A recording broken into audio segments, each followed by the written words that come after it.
نحمده ونصلي ونسلم على رسوله الكريم. أما بعد সকলে আমার সাথে সাথে পড়ুন আউযু বিল্লাহি মিনাশ শাইতানির রাজিম। বিসমিল্লাহির রহমানির রহিম।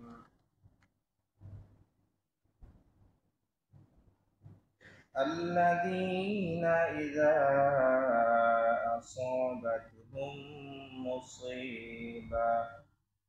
مصيبة قالوا إنا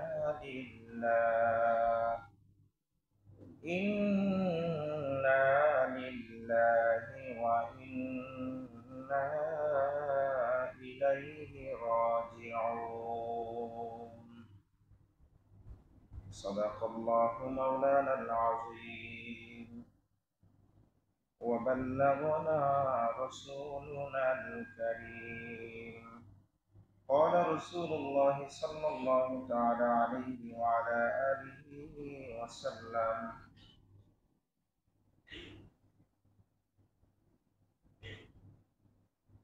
شهدت قتل الحسين آنفا،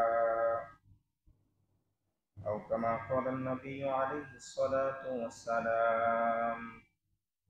وصدق رسوله النبي الحبيب الكريم.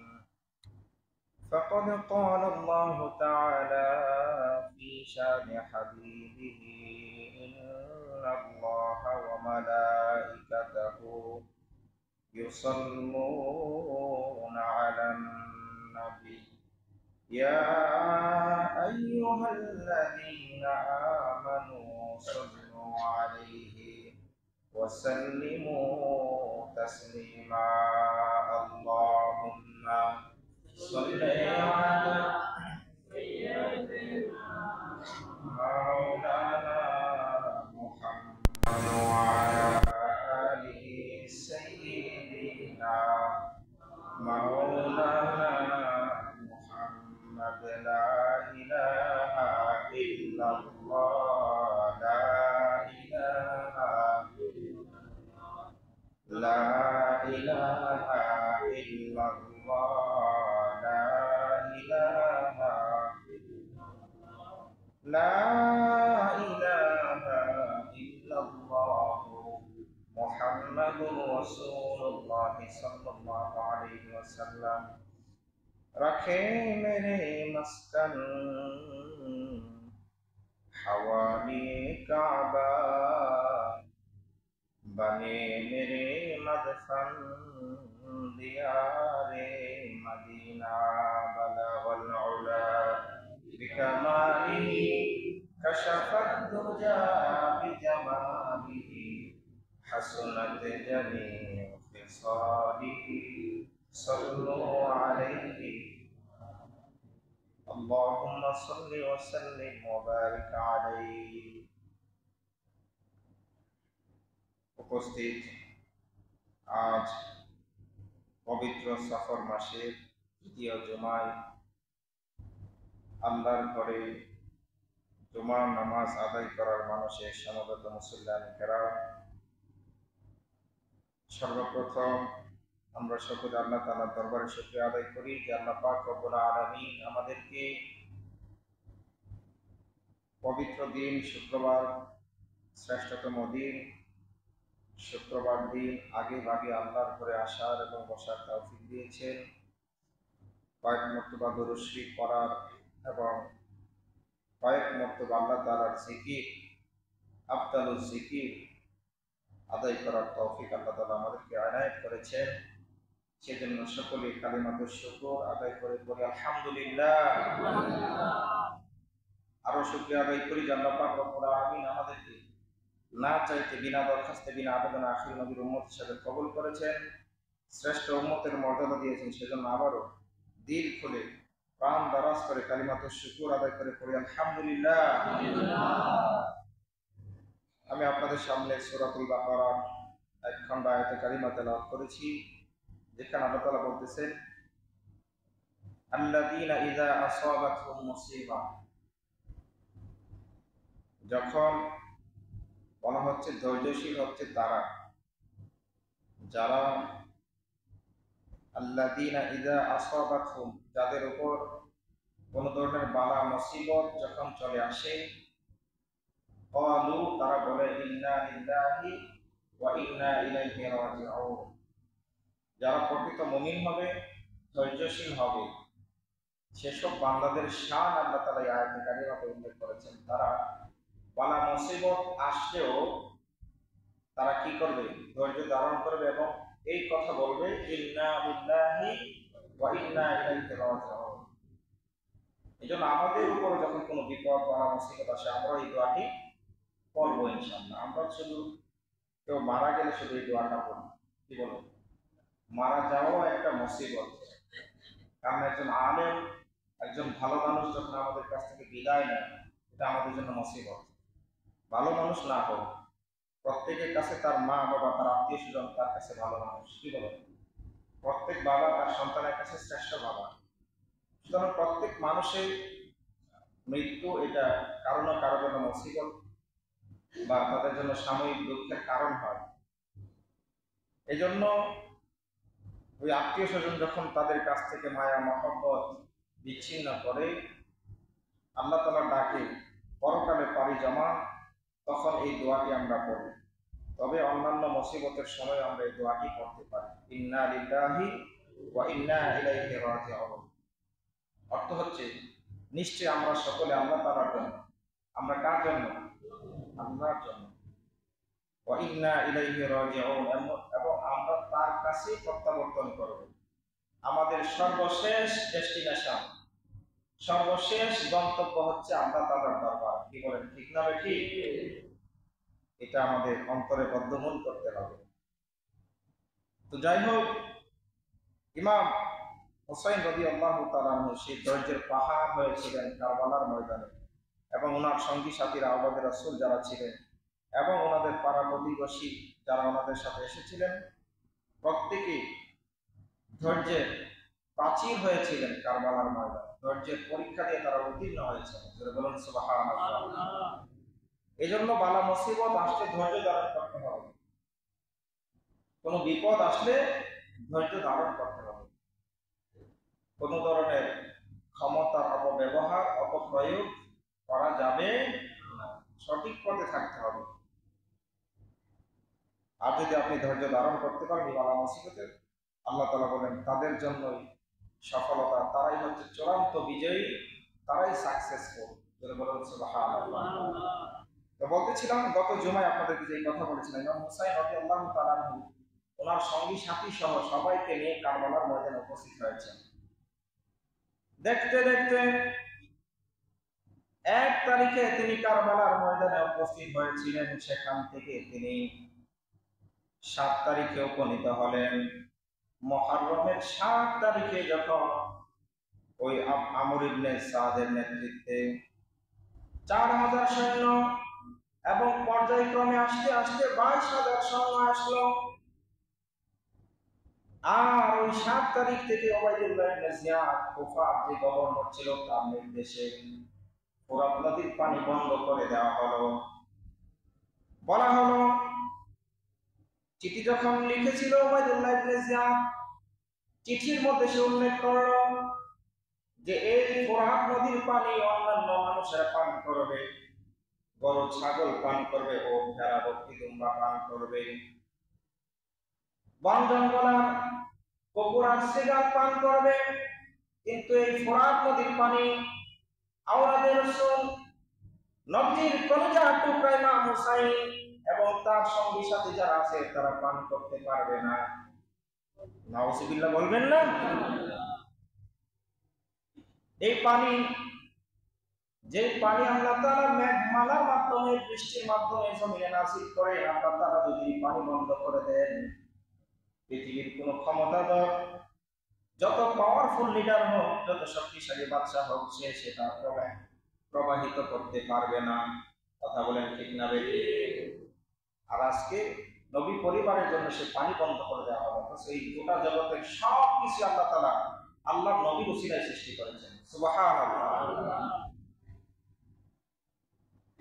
এই জন্য এই পানি বন্ধ করতে নাই। এবং নবীজি হাদিস শরীফের মধ্যে আপনাদেরকে গত জুমায় বলেছিলাম, নবীজি হাদিস শরীফের মধ্যে স্পষ্ট বর্ণনা করেছেন যে কয়টা জিনিস থেকে বাধা দেওয়া যায় না, জায়েজ নাই। এর মধ্যে একটি হচ্ছে পানি থেকে কোনো আল্লাহর বান্দাকে বাধা দেওয়া যাবে না। রাস্তাঘাট কারো জন্য আবদ্ধ করা যাবে না, বন্ধ করা যাবে না, এগুলো হাদিসে স্পষ্ট নিষেধ আছে। অথচ সেই কাজগুলি ইয়াজিদের বাহিনীরা করত। নাউজুবিল্লাহ পড়ে। সেই 7 তারিখ থেকে আস্তে আস্তে 9 তারিখ হয়ে গেল। ওই দিক দিয়ে ওবাইদুল্লাহ ইবনে জিয়াদের নির্দেশে আস্তে আস্তে 22,000 সৈন্য হয়ে গেল। আর ইমাম পরিবারের মধ্যে মাত্র 72 জন। কোন বর্ণনায় আসছে 77, কোন বর্ণনায় আসছে 82 জন। এই অল্প কয়েকজনের কাফেলার মধ্যে 3 দিন যাবৎ পানি না, অথচ পানি দিলে তাদের কোনো ধরনের ক্ষতি হতো না। পানি 3 দিন পর্যন্ত বন্ধ হয়ে গেল। 9 তারিখ যখন বিকাল বেলা হয়ে গেল, 9 তারিখ আসরের নামাজের পর ইমাম হুসাইন রাদিয়াল্লাহু তাআলা তরবারির মধ্যে হেলান দিয়ে একটু আরাম করছিলেন। এমন সময় যুদ্ধের দামামা বেজে উঠল। ইমাম হুসাইন যুদ্ধ করার জন্য মূলত আসেন নাই। আপনাদেরকে আগেও স্পষ্ট করেছি, আবারও বলি যেন আপনাদের অন্তরে বদ্ধমূল হয়। ইমাম হুসাইন যদি যুদ্ধের জন্য এই কারবালার ময়দানে আসতেন, ওনার সঙ্গে মহিলাদেরকে তিনি আনতেন না। কারণ ইসলামের যে জিহাদ, ইসলামের যে যুদ্ধগুলি আমরা পড়ি, যুদ্ধের যে ইতিহাস আমরা তারিখের গ্রন্থ থেকে আমরা পড়ি, সেখানে দেখি যে সাথে কোনো মহিলারা থাকে না।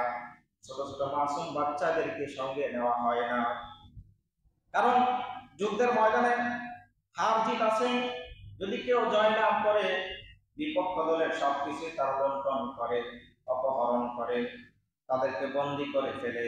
এই জন্য যুদ্ধের ময়দানে মহিলাদেরকে নেওয়া হয় না, ছোট ছোট মাসুম বাচ্চাদেরকেও নেওয়া হয় না। ইমাম হুসাইন যেহেতু দাওয়াতে এসেছিলেন, কুফার ময়দানে তিনি আমন্ত্রণ পেয়ে এসেছিলেন, এই জন্য ওনার সঙ্গে ওনার যে স্ত্রীরা ছিল, ওনার বোনেরা ছিল, তাদেরকে নিয়েছিলেন। ছোট ছোট মাসুম বাচ্চাদেরকে নিয়েছিলেন।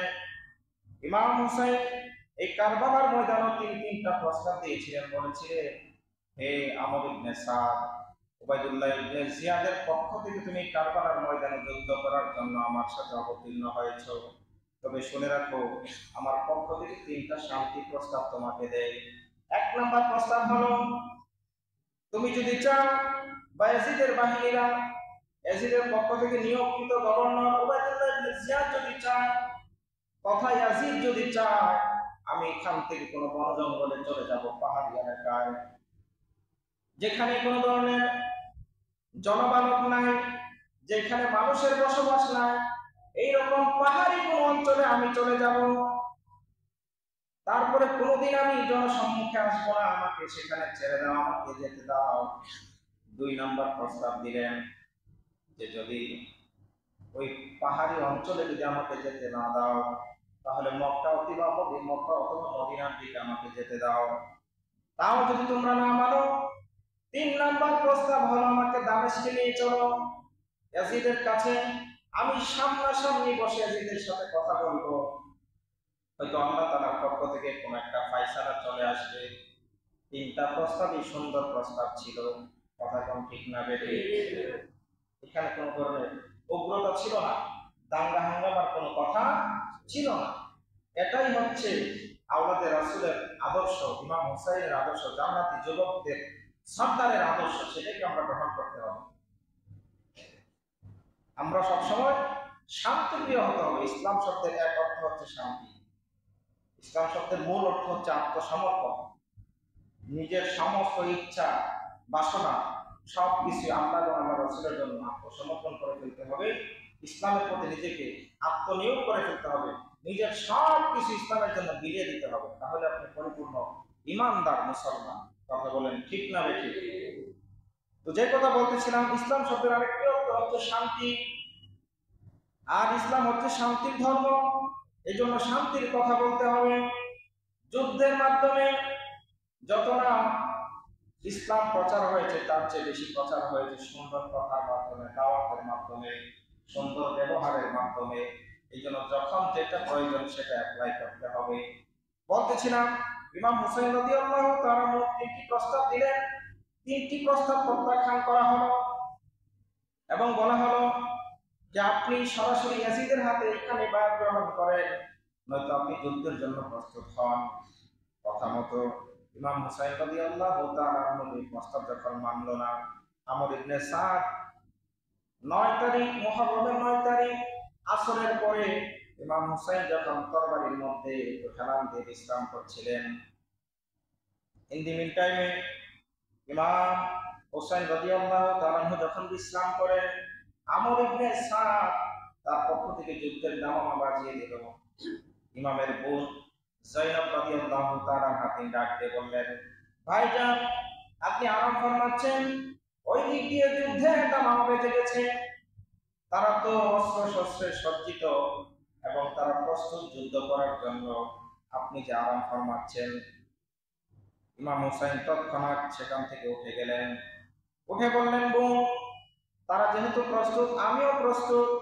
সুবহানাল্লাহ বলে বললেন, ভাইজান তারা তো অস্ত্র শস্ত্রে সজ্জিত, প্রস্তুত, তাদের কাছে সব কিছুই আছে, তারা সবকিছুর প্রস্তুতি নিয়ে নিয়েছে, আপনি তো ঘুমের মধ্যে ছিলেন, আপনি কিভাবে প্রস্তুত? ডাক দিয়ে বললেন, বোন যায়েনব আমি ঘুমের মধ্যে আল্লাহ নবীকে স্বপ্নে দেখেছি। আল্লাহ নবী স্বপ্নে এসে বললেন, ইমাম হুসাইন হে আমার কলিজার টুকরা, তোমার সময় হয়ে গিয়েছে, অল্প সময়ে তুমি আমার কাছে চলে আসবা, তোমার জন্য জান্নাতের হুর মেহমানরা তারা অপেক্ষমান রয়েছে। বলুন সুবহানাল্লাহ। বললেন, আমি প্রস্তুত, নানাজানের সাথে কথা হয়েছে, আমার শাহাদাতের সময় অতি নিকটে। তখন তিনি ওনার ভাই, সৎ ভাই হযরত আব্বাস আলমদারকে তিনি 20 জন, ওনার সাথে 20 জন লোক দিয়ে তিনি পাঠালেন আমর ইবনে সাদের কাছে। বললেন যে তাদেরকে বলো, আজকে তো বিকেল বেলা, এখন যুদ্ধ করলে একটু পরে সন্ধ্যা হয়ে যাবে, সন্ধ্যায় যুদ্ধ করা যায় না, কিছুই দেখা যাবে না। তাদেরকে প্রস্তাব করো যেন আগামীকাল তারা যুদ্ধ করে, আজকের রাতটা যেন আমাদেরকে অবকাশ দেয়। খুব মনোযোগ দিবেন, আজকের রাতটি কেন ইমামে পাক কেন অবকাশ চাইলেন? বললেন, আজকের রাত আমাদের জন্য অনেক গুরুত্বপূর্ণ একটি রাত, আমাদের দরকার। এই জন্য কারবালা থেকে শিক্ষা গ্রহণ করবেন। শুধু কারবালার কাহিনী শুনে চোখের পানি ফেলে দিলেন আর শুনে শুনে কাহিনী শুনে বাড়িতে চলে গেলেন, তাহলে হয় না। সেখান থেকে অনেক শিক্ষা রয়েছে। কারবালার মধ্যে সব কিছুর শিক্ষা রয়েছে, নামাজের শিক্ষা রয়েছে, রোজার শিক্ষা রয়েছে, কোরআন তেলাওয়াতের শিক্ষা রয়েছে, নফল ইবাদতের শিক্ষা রয়েছে, ধৈর্যের শিক্ষা রয়েছে, সত্যের পক্ষে জীবন বিসর্জন দেওয়ার শিক্ষা রয়েছে, ধৈর্য ধারণ করে পাহাড় হয়ে যাওয়া, ধৈর্যের প্রাচীর হয়ে যাওয়ার শিক্ষা রয়েছে। বলুন সুবহানাল্লাহ। ইমাম হুসাইন রাদিয়াল্লাহু তাআলা বললেন, হে ভাই আব্বাস আলমদার, 20 জন মানুষ নিয়ে তুমি তাদের কাছে যাও, গিয়ে তাদের কাছে প্রস্তাব করো যেন আজকে রাতটা আমাদেরকে অবকাশ দেয়। চলে গেলেন তিনি 20 জন মানুষ নিয়ে, 20 জন পুরুষ নিয়ে তিনি যখন সেখানে গেলেন, যা প্রস্তাব দিলেন তারা মানতে রাজি না। শেষ পর্যন্ত তিনি বললেন, শোনো, শেষ মুহূর্তে তোমাদের কাছে আর কোনো আমাদের আবদার নাই, শুধু এতটুকু আবদার, শেষ আজকের রাত্রিটা আমাদেরকে অবকাশ দাও। তখন অনেক কাকুতি মিনতি করার পরে একটি রাত তাদেরকে অবকাশ দেওয়া হলো। এরপর আব্বাস আলমদার চলে আসলেন, এসে বললেন, ভাইজান আমরা তাদের কাছ থেকে একটি রাতের অবকাশ পেয়েছি। ইমাম হুসাইন বললেন, আলহামদুলিল্লাহ। তখন তিনি ডাক দিয়ে বললেন, হে আমার ভাই আব্বাস আলমদার, আজকের রাত আমাদের জন্য অনেক গুরুত্বপূর্ণ, আজকের রাত আমরা ইবাদত বন্দেগীর মাধ্যমে কাটিয়ে দেব। তাদের তখনকার সময়ের অবস্থা কেমন ছিল আপনি একটু চিন্তা করেন। তাদের তখন জীবনটা হাতের মধ্যে, এরকম অবস্থা, তখনও তারা ইবাদত থেকে বিমুখ হন নাই, গাফেল হন নাই। আল্লাহু আকবার, কিরকম ইমানদার তারা ছিলেন। আর আমরা একটু বিপদে পড়লে নামাজ কালাম সব শেষ, কি বলেন? অথচ বিপদে পড়লে আপনাকে আরো বেশি স্মরণ করতে হবে। কথা বলেন ঠিক না বেশি? আপনার কোনো বিপদ চলে আসলে, বালা মুসিবত চলে আসলে নামাজে দাঁড়িয়ে যাবে। এটা নবীজির জীবনের শিক্ষা। নবীজির সিরাত থেকে বোঝা যায় যে মুমিন বান্দা যখন বিপদে পড়বে নামাজে দাঁড়িয়ে যাবে। কোথায়? নামাজে। কারণ নামাজ আপনার বালা মুসিবত দূর করে দিতে পারে। সুবহানাল্লাহ বলবেন না? নবীজি যখন কোনো বিপদে পড়ে যেতেন নামাজে দাঁড়িয়ে যেতেন। আউলিয়া কেরাম বুজুর্গানে দ্বীন যখন কোনো বিপদে পড়তেন নামাজে দাঁড়িয়ে আল্লাহর কাছে সাহায্য চাইতেন। এই কথাটি যে আয়াতে কারিমা তেলাওয়াত করেছেন, 2 আয়াত আগে আমরা তারা বলেছেন, ইয়া আইয়ুহাল্লাযীনা আমানু ইস্তাঈনু বিস-সাবরি ওয়াস-সালাহ। হে ঈমানদারগণ, ধৈর্য এবং নামাজের মাধ্যমে আল্লাহর কাছে সাহায্য চাও। সুবহানাল্লাহ বলবেন? সেই ধৈর্য এবং নামাজ দুইটা জিনিসের প্রতিফলন ঘটেছে কারবালার ময়দানে। সুবহানাল্লাহ বলেন। এজন্য বিপদে পড়লে নামাজে দাঁড়িয়ে যাবেন, আল্লাহর কাছে সাহায্য চাইবেন। নামাজ যখন পড়ে তখন আল্লাহ তাআলার খাস দৃষ্টি বান্দার উপরে থাকে। কারণ এই 18,000 প্রায় 18,000 মাখলুকাতের মধ্যে সর্বশ্রেষ্ঠ জাতি আল্লাহ তাআলা আমাদেরকে বানিয়েছে। কি কথা বলেন ঠিক না?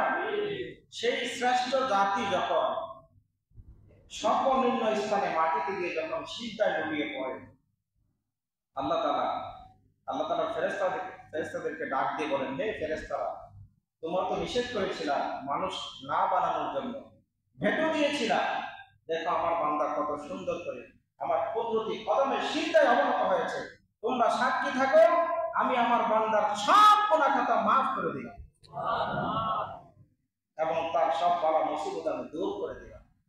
এই জন্য নামাজ পড়বেন। আর নামাজের মাধ্যমে আপনার সময় অপচয় হবে না। কি বলেন? সময় অপচয় হয়।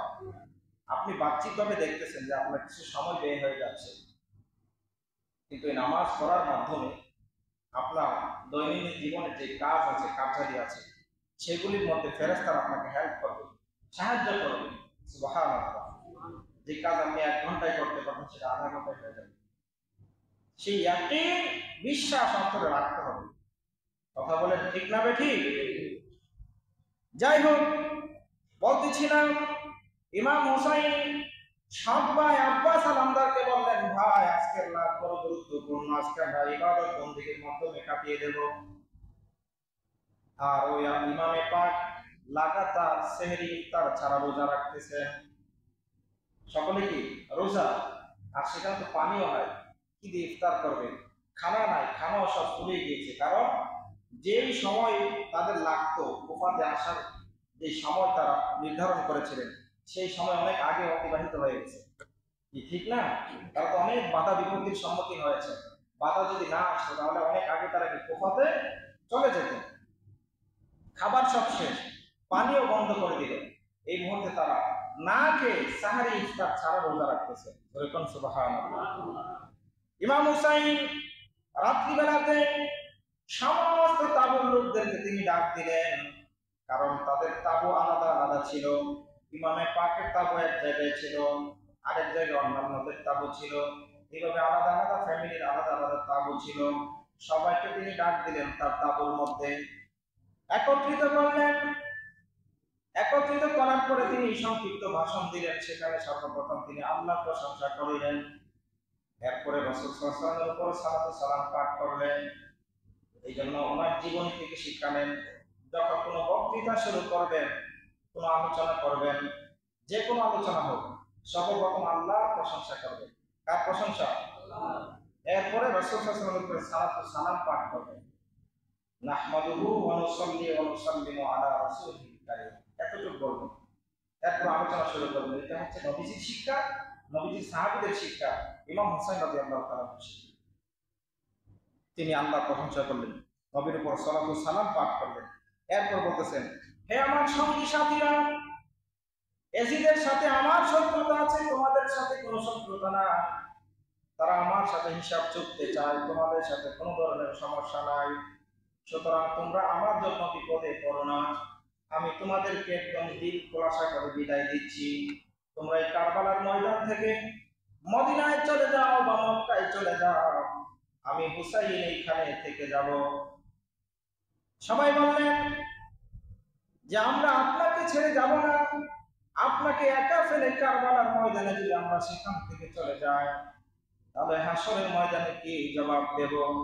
আপনি তো জান্নাতের যুবকদের সর্দার, আপনাকে একা ফেলে আমরা কখনোই এখান থেকে প্রস্থান করব না। প্রয়োজনে আমাদের জীবন আপনার জন্য উৎসর্গ করে দেব, এরপর এখান থেকে এক কদম পরিমাণ পিছু হটব না। জোরে বলেন সুবহানাল্লাহ।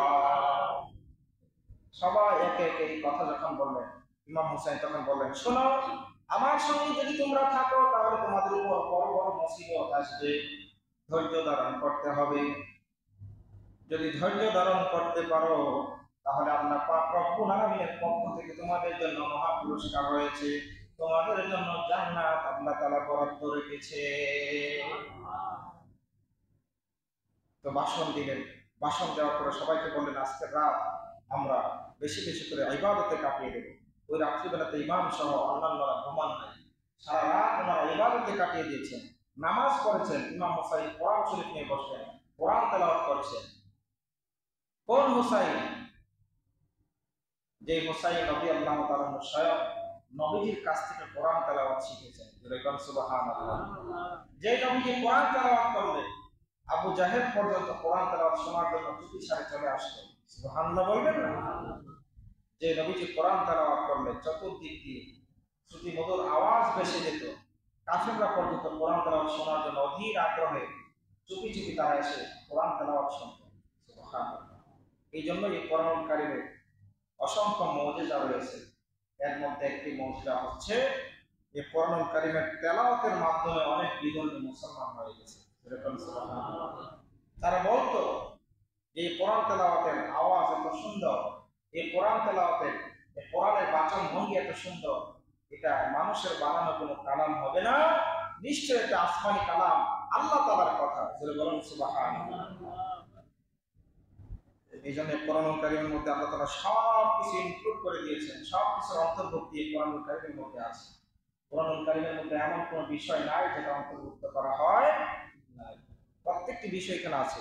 সায়েন্স বলেন, মেডিকেল সায়েন্স বলেন, বিজ্ঞান বলেন, রাষ্ট্রবিজ্ঞান, অর্থনীতি, সামাজিক, যত কিছু আছে সব কিছুর সমাধান এই কোরআন কারিমের মধ্যে আছে। আপনাকে বাইরে যেতে হবে না। এই জন্য আপনি যদি এই কোরআন কারিমকে জীবনের জীবন বিধান হিসাবে, সংবিধান হিসাবে, কনস্টিটিউশন হিসাবে যদি অ্যাকসেপ্ট করতে পারেন, আপনার জন্য আর কোন ধরনের সংবিধান প্রয়োজন হবে। কিন্তু আমরা মানতে পারি মুখে মুখে মুসলমান, অন্তরে মুসলমানিত্ব নাই। কাজে কর্মে ধ্যান ধারণায় অন্তরে এবং বাইরে সব দিক দিয়ে মুসলমান হতে হবে। আল্লাহ তাআলা আমাদেরকে কবুল করুন। বলতেছিলাম ইমাম হুসাইন কোরআন তেলাওয়াত করছিলেন, দেখতে দেখতে রাত অতিবাহিত হয়ে গেল। সকালবেলা ইমাম হুসাইনের সঙ্গী সাথীরা বললেন, ইমামে পাক, আপনি আমাদেরকে একটু অনুমতি দেন, আমরা তাদের সাথে এখন যুদ্ধ করব। বললেন, মুসলমানদের আদর্শের মধ্যে এটা নাই যে মুসলমান সব প্রথমে আক্রমণ করবে। মুসলমানদেরকে আক্রমণ করা হলে মুসলমানরা প্রতিহত করবে। এই কথা বলেন ঠিক না ভাই? ঠিক। এই জন্য ইসলামের যতগুলি যুদ্ধ রয়েছে প্রত্যেকটি যুদ্ধ ছিল ডিফেন্সিভ, অফেন্সিভ না। আগে থেকে আক্রমণ করেন নাই, আক্রমণ মুসলমানদের উপর আসার পরে মুসলমানরা সেটা প্রতিহত করেছে। এটাকে পেসাজ বলে, শুধু বদলা নিয়েছেন না। আজকে মুসলমানদেরকে সন্ত্রাসী উপাধি দেওয়া হয়, অথচ মুসলমানরা হচ্ছে সবচেয়ে শান্তিপ্রিয়। অন্যান্য ধর্মের মানুষেরা এই পৃথিবীতে যা অনাচার অত্যাচার করেছে, ইতিহাস সেগুলি সাক্ষী দেয় যে মুসলমানরাই সবচেয়ে শান্তিপ্রিয় দল। এরকম ঠিক না ঠিক? যাই হোক, সেদিকে বলবো না, অনেক লম্বা হয়ে যাবে। যে কথা বলছিলাম, ইমাম হুসাইন রাদিয়াল্লাহু তাআলা বললেন যে অনুমতি দিব না, আমরা প্রথমে আক্রমণ করব না, কারণ আমরা এখানে যুদ্ধ করতে আসিনি। ইমাম হুসাইন রাদিয়াল্লাহু তাআলা অনুমতি দিলেন না। পরক্ষণে আমর ইবনে সাদের পক্ষ থেকে উবাইদুল্লাহ ইবনে জিয়াদের যে সৈন্য সেনাপতি, আমর ইবনে সাদের পক্ষ থেকে ৩-৪ জন এসে হাত কাটতে শুরু করলো। হে ইমাম হুসাইন, আমরা যুদ্ধের জন্য প্রস্তুত, আপনারা মোকাবেলা করার জন্য প্রস্তুত হন। এই কথা বলে ইমাম হুসাইন রাদিয়াল্লাহু তাআলা তাঁবুর দিকে তীর নিক্ষেপ করা শুরু করলেন। ইমাম হুসাইন বললেন, এখন আমি তোমাদেরকে অনুমতি দিলাম, যেহেতু তারা আমাদের উপর আক্রমণ করেছে, এখন তোমরা আক্রমণ করতে পারো। ইমাম হুসাইন রাদিয়াল্লাহু তাআলা যখন অনুমতি দিলেন, একে একে কারবালার ময়দানে গিয়ে সবাই আস্তে আস্তে করে একজন একজন করে শহীদ হতে লাগলেন। এখানে অনেক লম্বা ঘটনা, আমি যদি পর্যায়ক্রমে একজন একজন করে বলতে চাই অনেক সময়ের ব্যাপার, আমি আপনাদের অনেক কিছু কেটে যেতে হচ্ছে, যেহেতু সময় কম। আমরা শেষ করে দিব কারবালার আলোচনা ইনশাআল্লাহ। আমি শুধু আপনাদেরকে ইতিহাস জানাতে চাচ্ছি, এইভাবে আর আলোচনা করবো না, অতীত করি না। এখানে ইতিহাসটা আপনাদেরকে জানানো, 2 নম্বর সেখান থেকে যা যা শিক্ষা রয়েছে সেগুলি আপনারা গ্রহণ করবেন। এখানে অনেক শিক্ষা আমাদের জন্য নিহিত রয়েছে। এবং ইমাম হুসাইন রাদিয়াল্লাহু তাআলা এখানে এসেছিলেন সত্যিকারের ইসলামকে জিন্দা করার জন্য। এই জন্য খাজা মঈনুদ্দিন চিশতি রহমতুল্লাহ আলাইহি, যিনি ভারতবর্ষে এসে প্রায় 1 কোটি মুসলমান, 1 কোটি বিধর্মীকে মুসলমান করেছেন। সুবহানাল্লাহ বলবেন না? পর্যায়ক্রমে আরো অনেকে মুসলমান হয়েছে। তিনি এভাবে কোটি কোটি মুসলমান বিধর্মীকে মুসলমান বানিয়েছেন। সে খাজা মঈনুদ্দিন চিশতি বলেছেন, ইমাম হুসাইন কারবালার ময়দানে ওনার গর্দান দিয়ে ইসলামকে জিন্দা করেছেন। সুবহানাল্লাহ বলবেন না? যদি সেখানে তিনি ইয়াজিদের হাতে বায়াত হতেন, হাত দিতেন, তাহলে মিথ্যার সাথে সত্যের আপোষ হয়ে যেত। তখন সত্যিকার ইসলাম আমরা পেতাম না। আমরা ওই ইসলাম পেতাম যে বিপদে পড়লে মিথ্যার কাছে আপোষ করা যাবে, আমরা বিপদে পড়লে আমাদের ঈমান হারিয়ে ফেলতাম। এই জন্য ইমাম হুসাইন শিক্ষা দিয়ে গেছেন, যতই বিপদ আসুক, জীবন যদি শঙ্কায় পড়ে যায়, জীবন চলে যাওয়ার উপক্রম হলেও মিথ্যার কাছে আপোষ করা যাবে, সত্যের পক্ষে অটল থাকতে হবে। এটাই কারবালার শিক্ষা। বলছিলাম, ইমাম হুসাইন যখন অনুমতি দিলেন, একে একে করে তারা যখন যুদ্ধ করতে শুরু করলো, কিছুক্ষণ যুদ্ধ করেন, এরপরে শহীদ হয়ে যান। ইমাম হুসাইন রাদিয়াল্লাহু তাআলা যে চাচাতো ভাইয়েরা ছিল তারা শহীদ হয়ে গেল। হযরত আলী রাদিয়াল্লাহু তাআলা অন্যান্য সন্তান যারা ছিল তারাও শহীদ হয়ে গেল। আব্বাস সালামদার, যিনি কারবালার ময়দানে সেনাপতি ছিলেন, তিনিও শহীদ হয়ে গেলেন। একে একে সবাই শহীদ হতে শুরু করলেন। এমনি করে হযরত কাসেম রাদিয়াল্লাহু তাআলা তিনি আসলেন, এসে বললেন, ইমাম হুসাইনকে ডাক দিয়ে বললেন, চাচা যান, অনুমতি দেন, এখন আমি কারবালার ময়দানে গিয়ে ওই মুনাফিকদের বিরুদ্ধে আমি যুদ্ধ করে শহীদ হতে চাই। ইমাম হুসাইন রাদিয়াল্লাহু তাআলা বললেন, হে আমার প্রাণের ভাতিজা, তোমার বাবা আমার কাছে ওসিয়ত করে গিয়েছেন, আমার কন্যা সকিনার সাথে যেন তোমাকে বিবাহ বন্ধনে আমি আবদ্ধ করি। আমার ভাইয়ের ওসিয়ত আমি পূরণ করতে চাই, তুমি চলে যাও, তোমাকে যুদ্ধের ময়দানে যেতে হবে না। পরক্ষণে ইমাম কাসেম ডাক দিয়ে বললেন, চাচা যান, একটা ওসিয়তের কথা আপনি বলেছেন, আরেকটা ওসিয়ত রয়ে গেছে, সেটি তো আপনি বলবেন না। আমার বাবা যায় ইমাম হাসান রাদিয়াল্লাহু তাআলা যখন 20 পারে যখন শহীদ হন, শহীদ হওয়ার আগে আমাকে একটি টোকেন দিয়েছেন, বলেছেন সেটা খুলবে না, তুমি সেটা খুলবে ওই সময়ে যখন ইমাম হুসাইন রাদিয়াল্লাহু তাআলার সঙ্গে তুমি থাকবে এবং কঠিন বিপদে তোমরা পড়ে যাবা। বললেন, চাচা যান, সেটা আমি গতকালকে খুলে দেখলাম, সেই টোকেনের মধ্যে লেখা আছে, ইমাম হুসাইন কারবালার ময়দানে যখন বিপদে পড়ে যাবেন, যখন সত্য এবং মিথ্যার যুদ্ধ শুরু হয়ে যাবে, ওই মুহূর্তে আমার বাপ ইমাম হুসাইনের জন্য তোমার জীবন উৎসর্গ করে দিবা। জোরে বলুন সুবহানাল্লাহ। এই জন্য আপনার জন্য আমি এখন জীবন দিতে প্রস্তুত। এটা আমার আব্বার ওসিয়ত, যেন আপনার পক্ষে থেকে আপনার জন্য জীবন উৎসর্গ করি। তখন ইমাম কাসেমও চলে গেলেন, তিনিও প্রাণপণে যুদ্ধ করে শহীদ হয়ে গেলেন। এইভাবে আস্তে আস্তে করে সকলে শহীদ হয়ে গেলেন।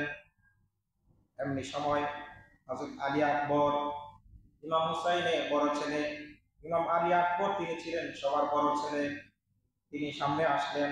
আর ইমাম আলী আকবরের চেহারা ছিল হুবহু আল্লাহর নবীর চেহারা। জোরে বলুন সুবহানাল্লাহ। ইমাম আলী আকবর যখন রাস্তা দিয়ে হেঁটে যেতেন, সাহাবায়ে কেরাম মনে করতেন আল্লাহর নবী আসছেন, ওনার চেহারা, ওনার শেকেল একদম আল্লাহর নবীর মতো ছিল। আলী আকবর যখন যুদ্ধের পোশাক পরে যখন তিনি ময়দানে চলে গেলেন, যাওয়ার পরে যখন ময়দানে গিয়ে ডাক দিলেন, সকলে পিছু হটতে শুরু করলো। কারণ তারা যখন ইমাম আলী আকবরের চেহারা দেখলো, তারা মনে করলো আল্লাহর নবী এই ময়দানে চলে এসেছে। সুবহানাল্লাহ বলবেন না? সকলে পিছু হটতে শুরু করলো। আমর ইবনে সাদ ডাক দিয়ে বলতেছে, হে হতভাগারা, হে ভিতর দল, তোমরা পিছনে হটতেছে কেন? বলতেছে, আমাদের কাছে মনে হচ্ছে যে হাজার হাজার শ্রীগালের মধ্যে একটা ভাগ চলে এসেছে, এই জন্য আমাদের অন্তর ভীত সন্ত্রস্ত হয়ে গেছে। সুবহানাল্লাহ বলবেন না? একে একে তিনি ৮০ জনকে কতল করে ফেললেন। কয়জনকে? ৮০ জনকে কতল করে ফেলার পরে তখন আবার ফেরত আসলেন। ফেরত আসার পরে বললেন, আব্বাজান, আমি ৮০ জনকে কতল করে ফেললাম, এখন আমার জিহ্বা শুকিয়ে গেছে, আমরা তো ৩ দিন যাবৎ পানি পান করতে পারি না, আপনি আমাকে একটু পানির ব্যবস্থা করে দেন, যদি একটু পানি দিতে পারেন। খোদার কসম, এই কারবালার ময়দানের হাজার হাজার কেন লাখো মানুষ যদি আমার বিরুদ্ধে আসে, আমি তাদেরকে কতল করে ফেলবো। কারণ ওনাদের দেহে আল্লাহ নবীর রক্ত প্রবাহিত। আল্লাহ নবীর কথা আপনাদেরকে আগে বলেছি, আগে কোনো এক জুমায় আপনাদেরকে বললাম যে আল্লাহ নবী তখনকার সময়ে শ্রেষ্ঠ কুস্তিগীরের সাথে আল্লাহ নবী বিজয় লাভ করেছিলেন। এই ক্ষমতা, এই শক্তি আল্লাহ প্রদান করেন। সুবহানাল্লাহ। ইমাম হুসাইন বললেন, হে আমার কলিজার টুকরা সন্তান, আমি তোমাকে পানির ব্যবস্থা কোত্থেকে করব? এইখানে তো কোনো পানি নাই, তুমিও জানো আমিও জানি। তখন ইমাম হুসাইন বললেন, আসো আমার কাছে আসো। এই কথা বলে যখন ইমাম আলী আকবর যখন ইমাম হুসাইনের সাথে কাছে গেলেন, যাওয়ার পরে বললেন যে আমার মুখের ভিতর তোমার জিহ্বাটা ঢুকিয়ে দাও। ইমাম হুসাইনের মুখের ভিতর জিহ্বা ঢুকিয়ে দিয়ে চুষে চুষে কিছু তিনি তৃপ্তি অনুভব করলেন। এখন আবার তিনি কারবালার ময়দানে চলে গেলেন। অনেকক্ষণ যুদ্ধ করার পরে যখন তিনি ক্লান্ত হয়ে গেলেন, এরপর একে একে চতুর্দিক থেকে ওনাকে আক্রমণ করে শহীদ করে ফেলা হলো। কারবালার ময়দানে ইমাম হুসাইনের পরিবার এবং তার সঙ্গী সাথী যারা ছিল তাদেরকে যেভাবে শহীদ করা হয়েছে, একদম সম্মুখ যুদ্ধে নয়, চতুর্দিক থেকে আক্রমণ করে শহীদ করা হয়েছে। সবাইকে প্রায় একইভাবে শহীদ করা হয়েছে। যদি চতুর্দিক থেকে আক্রমণ না করতো, এই ইমাম পরিবারের সাথে তারা কোলাতে পারত না, দূর থেকে আক্রমণ করেছে। এভাবে ইমাম হুসাইন রাদিয়াল্লাহু তাআলার সঙ্গে সাথে সকলে শহীদ হতে শুরু করলো।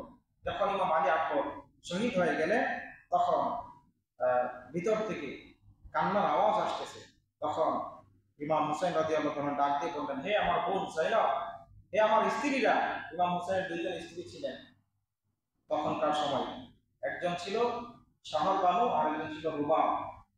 রুবাব এবং শাহরবানুকে ডাক দিয়ে বললেন, জাইনবকে ডাক দিয়ে বললেন, তোমরা কেন আওয়াজ করতেছো? তোমরা তো নবী পরিবারের আওলাদ, নবী পরিবারের তোমরা সদস্য, তোমরা যদি এভাবে আওয়াজ করে কান্নাকাটি করো পর্দার খেলাফ হবে।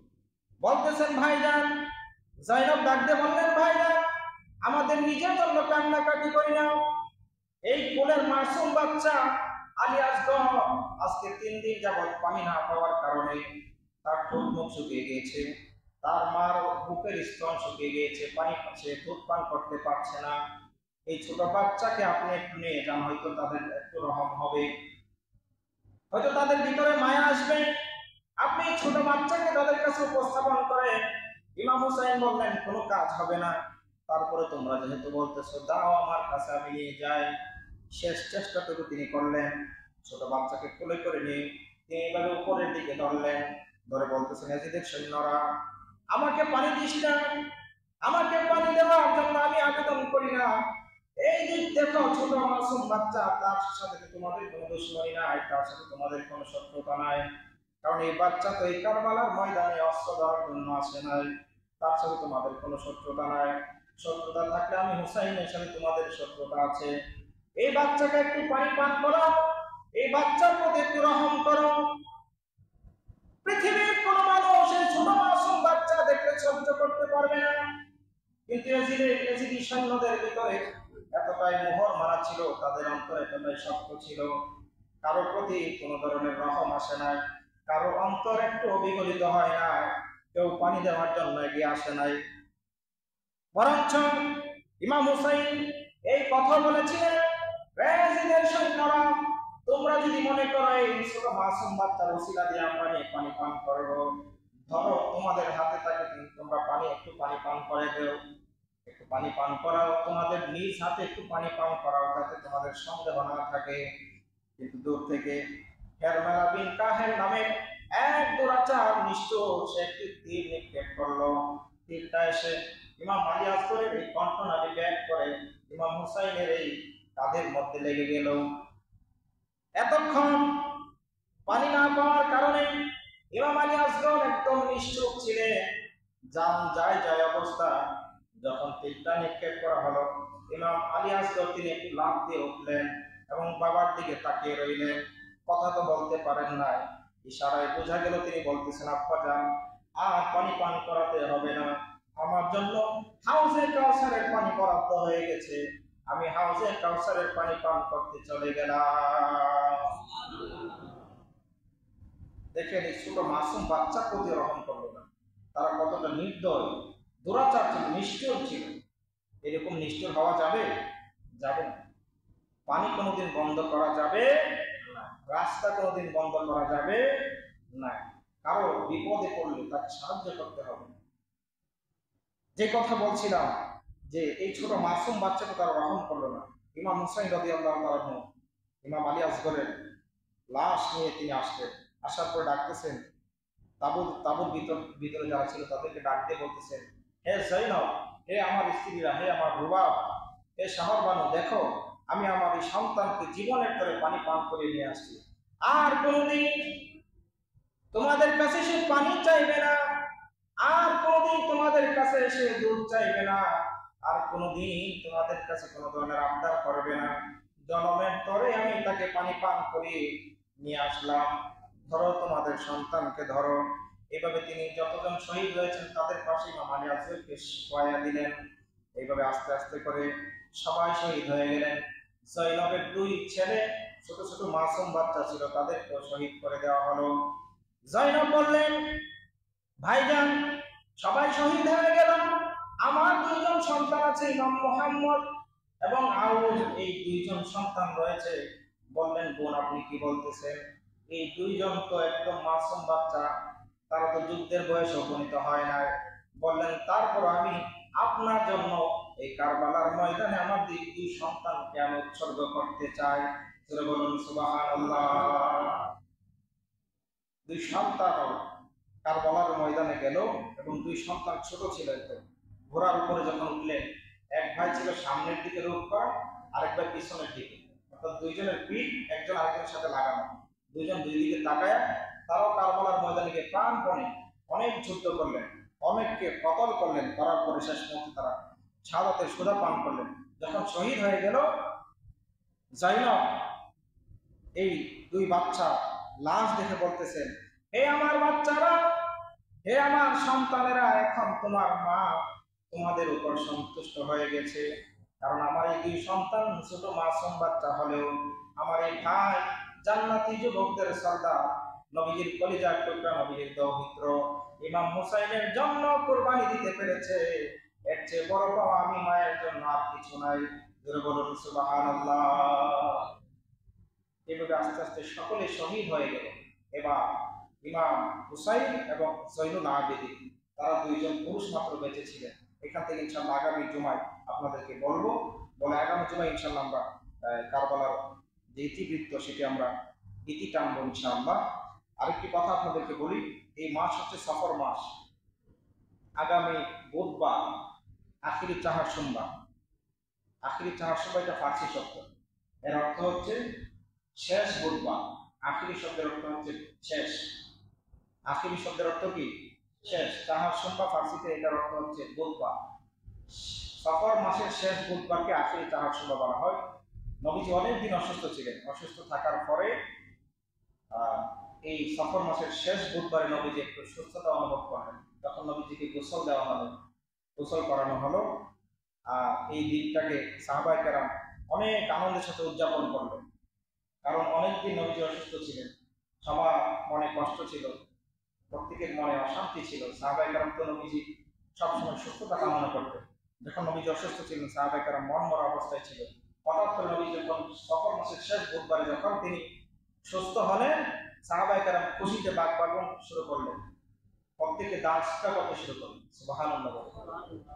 আবু বকর রাদিয়াল্লাহু তাআলা, ওমর রাদিয়াল্লাহু তাআলা, ইসলামের 4 খলিফা সহ অন্যান্য সাহাবীরা বিপুল পরিমাণ অর্থ আল্লাহ রাস্তায় দান করে দিবে। কেউ কেউ রোজা রাখলেন, তো নামাজ পড়ে শুকরিয়া আদায় করলেন, যেরকম সুবহানাল্লাহ। এই জন্য এই দিনটি ইসলাম অনেক গুরুত্বপূর্ণ দিন। আপনারা চাইলে এই দিনে আগামী বুধবার, সফর মাসের আগামী বুধবার রোজা পালন করতে পারেন, নামাজের মাধ্যমে শুকরিয়া আদায় করতে পারেন, আল্লাহ রাস্তায় দান সদকা করতে পারেন। আল্লাহ তাআলা আমাদের সকলকে আমল করার তৌফিক দান করুন। যা কিছু বলেছি সেখান থেকে শিক্ষা নেওয়ার তৌফিক দান করুন। মা আলাইনা ইল্লাল বালাগ। যারা সুন্নাত করেন নাই, সুন্নাত করেন।